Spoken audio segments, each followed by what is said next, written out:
finance minister on the blind side of Parliament has instructed, not once, not twice, we have put out 3 series of withdrawals from the Consolidated Fund without parliamentary approval.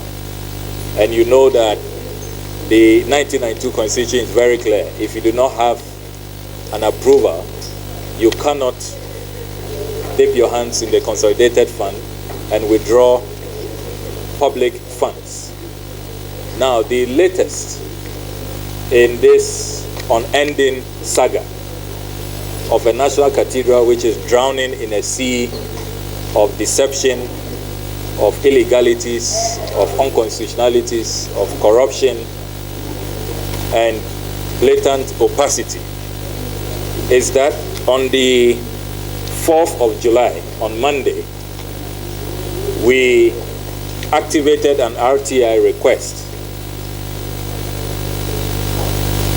writing to the Public Procurement Authority to ask them to provide information, as is our right under Section 18 of Act 989.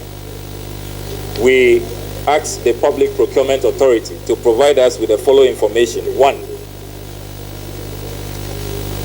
if the Public Procurement Authority has granted any procurement entity approval for the construction of the National Cathedral by Ribade Company Limited. Ribade Company Limited is the company that is constructing the National Cathedral.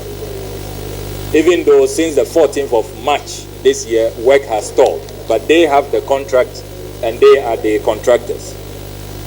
2, the procurement entity which requested the approval. 3, the date of the approval request. 4, precisely when the board of the BPA granted the said approval, if any such approval exists.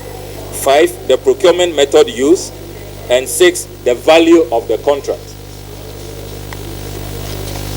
Ladies and gentlemen, to our utter shock, we received this response from the BPA, signed by its Chief Executive, Mr. Frank Mante, on the 5th of July 2022. It's a very terse response, and so I'll read it verbatim. Application to access information on procurement approval relating to the construction of the National Cathedral by Ribade Company Limited.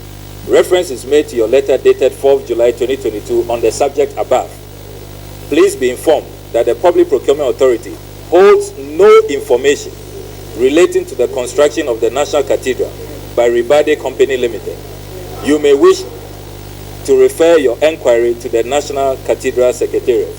Yours faithfully, Frank Mante, the Chief Executive, and he signs.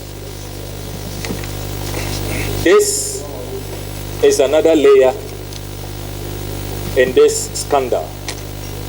The Public Procurement Authority, in response to our ITR request, is stating unambiguously and very clearly that they have absolutely no record whatsoever on the construction of the National Cathedral.